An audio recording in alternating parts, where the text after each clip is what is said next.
शिवसेना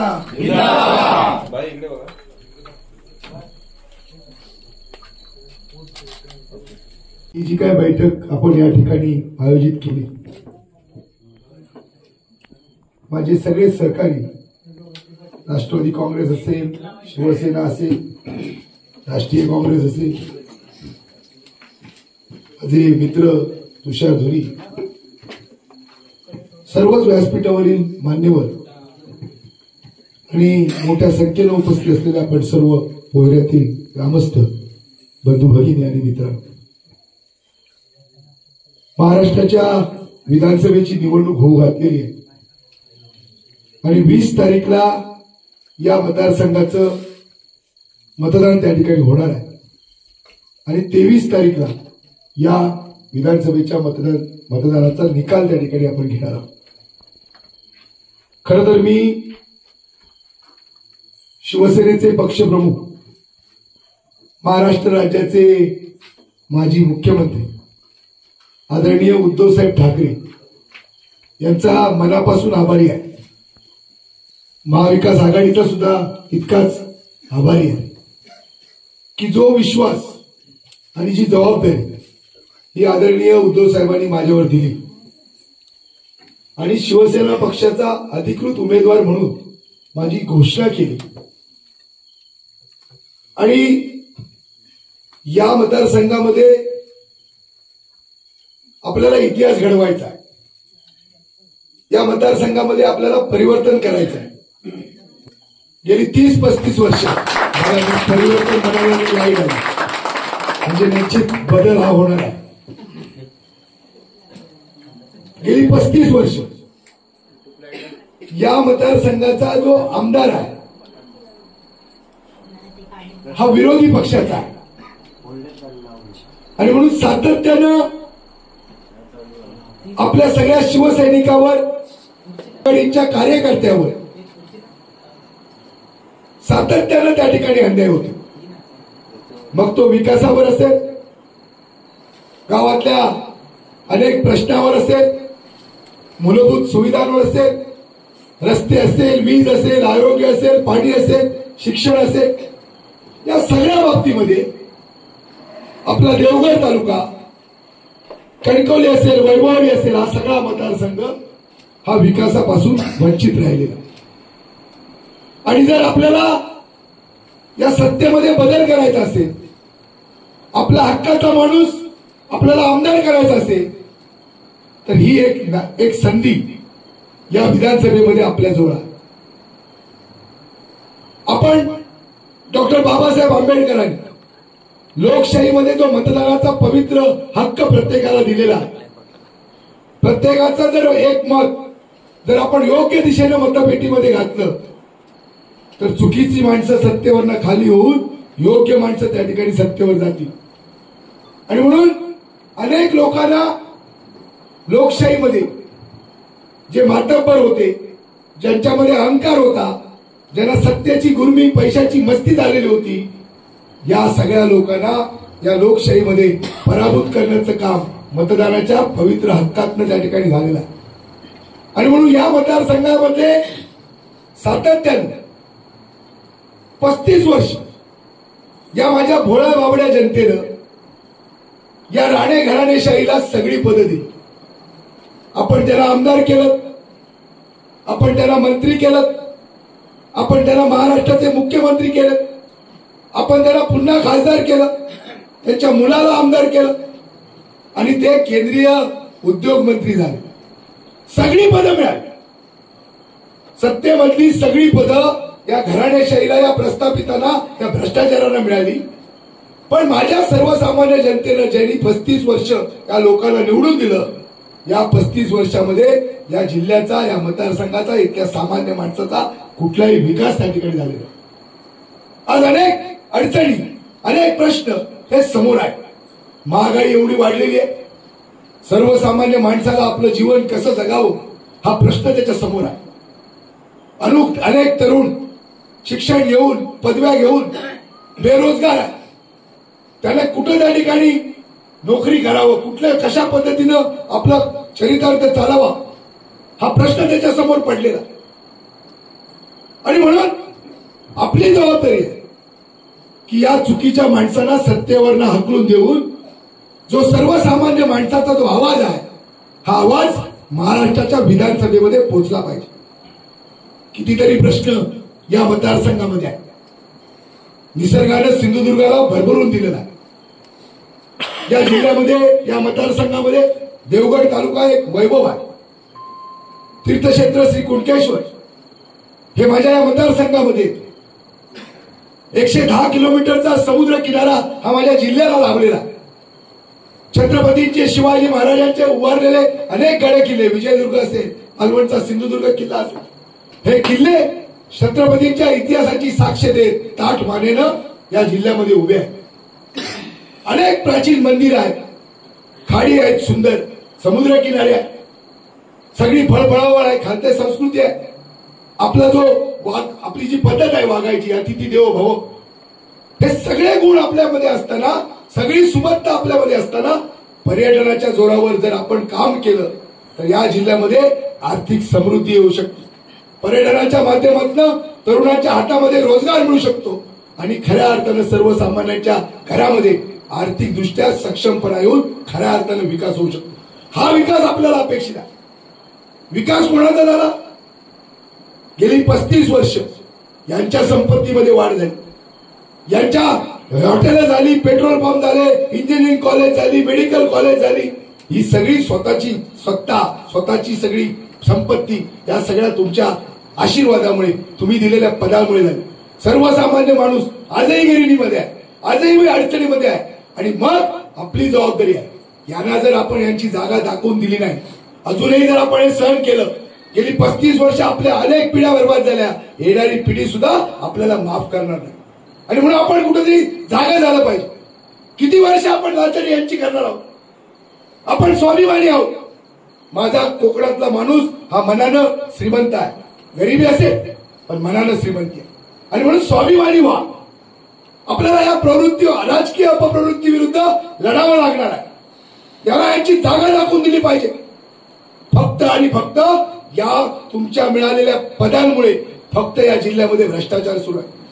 मी आपल्याला सांगतो की जवळजवळ गेल्या 2 वर्षामध्ये उद्धवजींच्या पाठीमध्ये खंजीर खपसून या इथल्या आपल्या गद्दारांनी त्यांना सत्तेवरनं खाली उतरवलं आणि एक बेकायदेशीर सरकार, एक असंवैधानिक सरकार या राज्यामध्ये आलं. गेल्या 2 वर्षात या मतदारसंघामध्ये 3000 कोटीची कामं मंजूर झाली, त्याच्या निविदा झाल्या, त्याच्या वर्क ऑर्डर झाल्या. तुमच्यासारख्या भोळा बाबड्या लोकांना बोलवलं, नारळ वाढवले. प्रत्यक्षात कुठचंही काम त्या ठिकाणी सुरू नाही. पण ज्या कॉन्ट्रॅक्टरला काम दिलं त्या कॉन्ट्रॅक्टरकडनं मात्र 12% कमिशन, म्हणजे 100 कोटीमध्ये 12 कोटी रुपये, 3000 कोटीमध्ये 360 कोटी रुपयाचा भ्रष्टाचार हा इथल्या आमदारांनी त्या ठिकाणी केलेला. म्हणजे आज जे पैसे निवडणुकीमध्ये तुमच्या वाटण्यासाठी येणार आहेत त्यांना माहिती आहे की या मतदारसंघामध्ये आपला पराभव निश्चित आहे. जर जिंकायचं असेल तर माझ्या या स्वाभिमानी जनतेला त्यांची किंमत ठरवून, पैसे ठरवून त्याला विकत घेतलं पाहिजे. आणि म्हणून हे जे काही पैसे लुटलेले आहेत, हे जनतेचे लुटलेले पैसे तुमच्या दारापर्यंत येणार आहेत. 1000-2000 तुमची किंमत होणार आहे आणि मग त्या ठिकाणी निवडणूक जिंकण्यासाठीचे प्रयत्न होणार. पण मी आपल्याला सांगतो, हे तुमचे पैसे आहेत, हे लुटलेले पैसे आहेत, तुमच्या जनतेचे लुटलेले पैसे आहेत. तुम्ही पैसे घ्या पण याला यांची जागा मात्र दाखवा. लक्ष्मीचं दर्शन जरूर घ्या पण हे पैसे तुमचे आहेत, तुमचा त्या पैशावर अधिकार आहे. पण ते पैसे घेऊन याला मात्र त्या ठिकाणी पराभूत करा, हे महत्वाचं. कारण जर आपल्याला या जिल्ह्यामध्ये जे सगळे घटक आहेत, कोणकोणते आहेत? इथला मच्छीमार आहे, इथला शेतकरी आहे, इथला आंबा उत्पादक आहे, इथला काजू उत्पादक आहे, इथला मच्छीमार, इथला व्यापारी, इथला नोकरदार, कर्मचारी, हे सगळे घटक आहेत. या सगळ्या घटकांना आज कुठेही त्या ठिकाणी न्याय मिळत नाही. आज मला सांगा, पावसाळ्यात अजून पाऊस पडतो, भात पिकली, कोसळली, शेतामध्ये नुकसान झालं शेतकऱ्याचं, मिळाली नुकसान भरपाई, झाले पंचनामे. कुठल्या शेतकऱ्याला जे शेतमाल पिकवतो त्याला हमीभाव मिळाला? कधी तुम्हाला अनुदान मिळालं? या जिल्ह्यामध्ये कधीच शेतकऱ्यांना माझ्या अनुदान मिळालं नाही. काल परवा सुद्धा आम्ही एक आंदोलन केलं शिवसेनेच्या माध्यमातून. फळपीक विम्याचा जो पैसा होता हा शेतकऱ्याला 1 जुलैला मिळायचा होता. 4 महिने झाले केंद्र सरकारने आपला हप्ता भरला नाही विमा कंपनीला, राज्य सरकारने आपला हप्ता भरला नाही विमा कंपनीला, आणि विमा कंपनीनं फळपीक विमा शेतकऱ्याला दिला नाही. 31,000 शेतकरी हे आंबा उत्पादक या जिल्ह्यामध्ये आहेत. 11,000 शेतकरी हे काजू उत्पादक आहेत. 4 महिने ते बिचारे पैशासाठी फळपीक विम्यासाठी त्यांनी आपला हप्ता भरला होता विम्याचा, मागत होते पण त्याला दिला नाही. शिवसेनेनं महाविकास आघाडीनं आवाज उठवला कलेक्टरला आणि त्यांना धारेवर धरलं. मी तुम्हाला सांगतो 4 दिवसामध्ये राज्य सरकारने आपला 80 कोटी रुपयाचा हप्ता भरला, केंद्र सरकारने 4 दिवसामध्ये आपला हप्ता भरला, आणि विमा कंपनीनं मागच्या 8 दिवसामध्ये 10 दिवसामध्ये प्रत्येक शेतकऱ्याच्या खात्यावर त्या ठिकाणी फळपीक विम्याचे पैसे आले. ही ताकद आहे शिवसेनेची, ही ताकद आहे महाविकास आघाडीची. आणि म्हणून मी आपल्याला सांगतो की शेतकऱ्यांना नुकसान भरपाई मिळाली पाहिजे, शेतकऱ्यांना अनुदान मिळालं पाहिजे, शेतकऱ्यांना हमीभाव मिळाला पाहिजे. त्याच पद्धतीनं जो मच्छीमार जो समुद्रावर अवलंबून आहे, जो निसर्गावर अवलंबून आहे, या तुम्हाला सुद्धा लागेल ती मदत ही शासनाने केली पाहिजे. पण 4 राज्यकर्त्यांना आपण सत्तेवर पाठवतो, विधानसभेमध्ये आमदार म्हणून पाठवतो, लोकसभेमध्ये संसदेमध्ये खासदार म्हणून पाठवतो. याला तुमच्या प्रश्नांची त्या ठिकाणी त्याला पडलेलं नाही. कारण त्याला माहिती आहे की मी जो निवडून आलोय तो 125 कोटी रुपये खर्च करून खासदार झालेलो आहे. मी जो निवडून येणार आहे उद्या तो 60 कोटी रुपये खर्च करून खासदार आमदार होणार आहे. त्यामुळे पैसे देऊन मी मतं विकत घेतलेली आहे. त्यामुळे माझा आणि जनतेचा काही संबंध नाही. आणि म्हणून मी आपल्याला सांगतो की आपण प्रत्येकानं एक वेळ लढलाच नाही तरी चाललंय, पण विकले जाऊ नका. या राजकीय प्रवृत्तीशी आपल्याला लढायचं आहे. कुठलाही समाज या सरकारवर समाधानी नाही. या जिल्ह्यामध्ये या राज्यामध्ये मराठा समाजाला आरक्षण देतो म्हणून सांगितलं, पण त्या समाजाला आरक्षण दिलं नाही. ओबीसी समाजाला सांगितलं तुम्हाला आरक्षण देतो, त्या समाजाला आरक्षण दिलेलं नाही. धनगर समाजाला सांगितलं आरक्षण देतो, त्याला दिलेलं नाही. दलित समाजाला सांगितलं आरक्षण देतो, त्याला दिलेलं नाही. मुस्लिम समाजाला सांगितलं आरक्षण देतो, त्याला आरक्षण दिलेलं नाही. आज कुठलाही समाज त्या ठिकाणी समाधान नाही. या जिल्ह्यातला कुठलाही घटक या सरकारवर समाधान नाही. पण आपण जर त्या निवडणुकीच्या शेवटच्या दिवसामध्ये जर आपण आपली जबाबदारी स्वीकारली नाही आणि जर यांच्या विरोधामध्ये एक वातावरण, यांच्या विरोधामध्ये प्रत्येक मत जे आहे हे जर आपण मशाल या चिन्हावर दिलत नाही तर परत एकदा चुकीची माणसं या मतदारसंघाची त्या ठिकाणी निवडून येणार. आणि म्हणून मी माझ्या प्रत्येक कार्यकर्त्याला सांगतो की आपण पोयल्यापुरते मर्यादित नाही. तुम्ही तुमची स्वतःची ताकद ओळखा. तुमच्यामध्ये क्षमता आहे नेतृत्व करण्याची, तुमच्यामध्ये क्षमता आहे परिवर्तन करण्याची, पण तुम्ही त्या ठिकाणी थोडासा आळस झटकून कामाला लागा. गावागावामध्ये प्रत्येक गावामध्ये जा, प्रत्येक घरापर्यंत जा, प्रत्येक महिलाच्या चुलीपर्यंत जा आणि त्याला सांगा शिवसेना कशाला आली पाहिजे, महाविकास आघाडी का निवडून आली पाहिजे, संदेश पारकर का निवडून आले पाहिजे, मशाल चिन्हावर आपण का मतदान केलं पाहिजे. हा चर्चा ही संवाद जनतेशी त्या ठिकाणी आपण करणं गरजेचं. मला विश्वास आहे कार्यकर्त्यांनी जर एकदा मनामध्ये ठरवलं आणि तशा प्रकारची जर प्रामाणिकपणे निष्ठेनं जर मेहनत घेतली तर आपण त्या ठिकाणी यशस्वी होऊ शकतो. आणि म्हणून पहिल्या आधी तुमच्या स्वतःमध्ये आपण जिंकणार अशा प्रकारचा आत्मविश्वास आधी स्वतःमध्ये बाळगा आणि तोच आत्मविश्वास आपल्याला विजयाकडे घेऊन जाणार आहे, परिवर्तनाकडे घेऊन जाणार आहे. येणाऱ्या 23 तारखेला या मतदारसंघावर शिवसेना महाविकास आघाडीचा भगवा झेंडा त्या ठिकाणी आपण फडकवणार आहोत. विजयाचा गुलाल हा आपण त्या ठिकाणी उधळणार आहोत. कारण आता खूप त्या ठिकाणी घराणेशाही झाली, खूप प्रस्थापितांचं त्या ठिकाणी दडपशाही झाली, खूप त्या ठिकाणी भ्रष्टाचार झाला. आता हा जनतेला, सिंधुदुर्गातल्या जनतेला त्या ठिकाणी सहन होणार नाही. आणि म्हणून 35 वर्ष आपण या लोकांची सेवा केली, या लोकांना सगळी पदं दिली, पण सर्वसामान्य माणसाला या ठिकाणी कुठलाही विकास त्या ठिकाणी झालेला नाही, लोकांचे प्रश्न सुटलेले नाही. आजही लोक त्या ठिकाणी अडचणीमध्ये, हे खरं वास्तव आहे. आणि म्हणून मी तुम्हाला जास्त वेळ तुमचा घेत नाही, पुन्हा एकदा ही बोलेल, मोठ्या सभा होती, पण मी तुम्हाला सांगतो मला तुमच्याबद्दल विश्वास आहे. एवढ्या मोठ्या संख्येनं एवढ्या रात्री 7 वाजताची सभा होती, आता 9 वाजलेले, 2 तास तुम्ही माझी वाट बघताय आमची सगळ्यांची या ठिकाणी विचार ऐकण्यासाठी, आम्हाला भेटण्यासाठी. आणि म्हणून तुमच्या मनाने तुम्ही ठरवलेलं आहे, तुम्ही या ठिकाणी यामध्ये परिवर्तन करणारी भूमिका तुम्ही घेतलेली आहे. आणि म्हणून या परिवर्तनासाठी आपण सज्ज व्हा. तुमच्या पाठीमागे खंबीरपणानं मी उभा आहे. आमचं नेतृत्व या महाराष्ट्राचं उद्धव साहेब उभे आहेत, काँग्रेसचं नेतृत्व राहुलजी गांधी आपल्याबरोबर आहे, पवार शरद पवारांसारखा एक ज्येष्ठ जाणता नेता आपल्याबरोबर आहे. आणि म्हणून ही लढाई कुठल्या परिस्थितीमध्ये आपल्याला जिंकावी लागेल. कारण मी आपल्याला सांगतो, एकच विषय सांगतो आणि संपवतो की दोन गोष्टी ज्याच्यामध्ये कसे भ्रष्टाचार करतात. एकीकडे 360 कोटी रुपयाचा भ्रष्टाचार मी तुम्हाला सांगितला, जे छत्रपती शिवाजी महाराज या महाराष्ट्राचं आराध्य दैवत आहे. छत्रपती शिवाजी महाराजांनी या महाराष्ट्रामध्ये हिंदवी स्वराज्याची स्थापना केली. 18 प्रगत जातीच्या लोकांना घेऊन एक जाणता राजा म्हणून या छत्रपतींनी या महाराष्ट्रामध्ये एक क्रांती केली. एक जाणता राजा म्हणून त्याच्याकडे आम्ही पाहतो, आपलं दैवत म्हणून छत्रपती शिवाजी महाराजांकडे पाहतो. पण या भाजपवाल्यांनी, त्या राणे भाजपनी काय केलं, 36 कोटी रुपये खर्च करून मालवणच्या राजकोट किल्ल्यावर छत्रपतींचा पुतळा उभारला.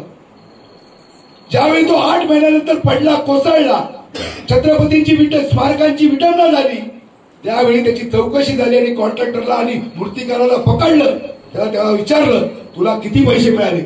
तर त्यांनी सांगितलं फक्त 26 लाख. 36 कोटी रुपयाचा 36 कोटी रुपये घेतले आणि कॉन्ट्रॅक्टरला किती मिळाले? 26 लाख. बाकीचे पैसे गेले कुठे? मग असं जर झालं तर छत्रपतीचा पुतळा पडणार नाही तर का होणार? जे छत्रपती शिवाजी महाराजांनी, मी तुम्हाला सांगतो, आता लाईट आहे, आता मोबाईल आहे, आता मोटरसायकल आहे.